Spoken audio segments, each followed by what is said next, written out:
Hello, I'm Steve Evans, one of the directors at Accountests, and in this video we're going to look at interpreting and making the most of your APPQ Teams reports by looking at the report you can see on screen, which is for an imaginary team of 9 in an accounting firm. So okay, let's just dive straight into it and scroll on down to page 2, which is just a reminder that the APPQ covers the broad accounting traits first identified by the ACCA in 2016 before breaking those traits into behaviours more familiar to any of you who have used Big 5 personality profiling tools in the past. If you're not familiar with either the ACCA's work or with Big 5 style personality profiles, that's no problem at all. You've still got in front of you a valuable team report if you watch the rest of this video.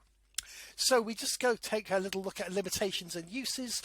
Just there to remind you that this report is for the development and very not for as a hiring tool. You don't have details on individuals to actually make selection decisions.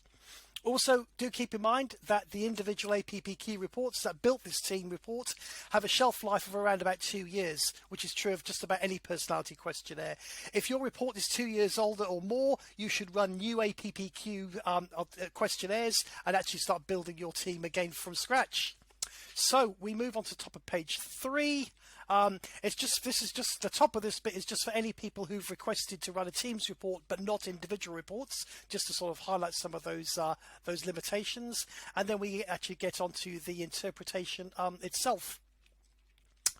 So let's just scroll over on this one, and the first thing we need to draw your attention to is the actual symbols and the participants key. So we have a pretty illustrious staff set in this particular accounting firm throughout history, and one person still alive by the look of it.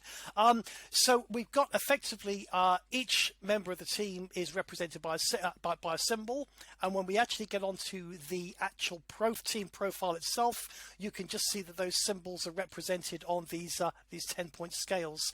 So just a bit on those 10-point scales, they effectively rate how each team member compares to a norm group of 300 plus international accountants and bookkeepers. The further someone is placed to the left or the right, the stronger the preference for that particular personality trait. If you have a look at these ones in the middle, these are the 5s and 6s. These are average scores. It suggests that people in the middle should have an appreciation of either side of those right and left descriptions. So for this first trait, conscientiousness, in our sample report, this team has 4 members who are reporting a far greater degree of conscientiousness than most accountants.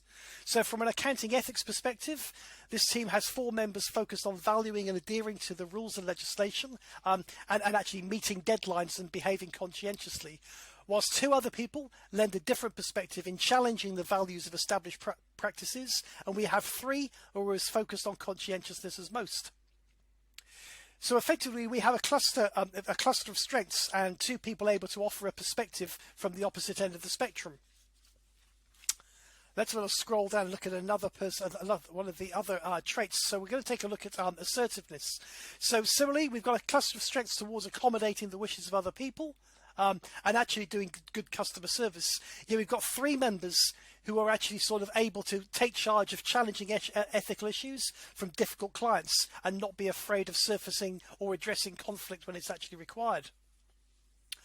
Okay, I'm going to scroll down and find trusting, which is one of our thinking scales.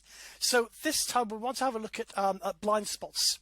So if you have a look over here on the left-hand side, you can see we have a team here that doesn't have anyone with strong preferences for verifying, checking, investigating suspicious activities, or perhaps accounting reports. We might want to think about exploring these 2 people. There's a slight drift here with 2 team members who do go in that direction towards verifying, and just see if we might be able to develop them to actually take on investigative or verification work. It could well be a priority for this team if they were trying to develop their effectiveness. However, let's look at the other opposite end of the scale. We've got 2 team members here, which suggests this actually will be a great team to work for, as these people are likely to readily provide opportunities for sort of personal and professional growth through actual delegation and trusting people around them. Okay, let's go and take a look at another blind spot. We'll go right the way down and take a look at some of the coping styles, and the one we're particularly on this one is around emotional stability.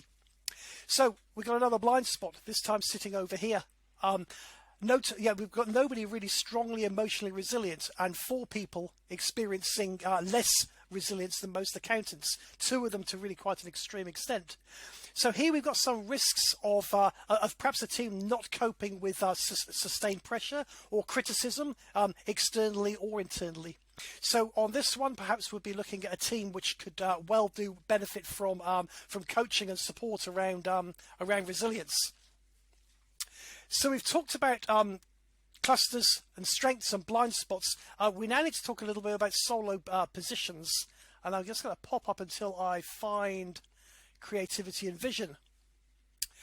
So in this team, we have one person who is at the opposite end of the creativity and vision scale from the rest of the team. Now, the risk is that this particular individual sitting over here is viewed by his colleagues as being difficult or not on board with team thinking, when in fact this particular member is the only person who's focusing on operational details and practicalities, whilst all of his colleagues focus on strategy and possibilities. So one of the benefits of running these sorts of team assessments is finding people who bring unique yet valuable perspectives to your team, and you're showing you listen to them to get their views that the rest of you may well have overlooked. Okay, let's scroll back up near the top and have a look at our team members again. So look, as a quick recap, if you're going to use this as a team event, firstly, I would really recommend that you make it an interactive event and just get participants to really share their experiences and actually participate in changing the way your team works, just so you can play to strengths, make informed and well-rounded decisions, and plan recruitment to fill the gaps and blind spots. I hope you enjoyed watching the video. Thank you very much.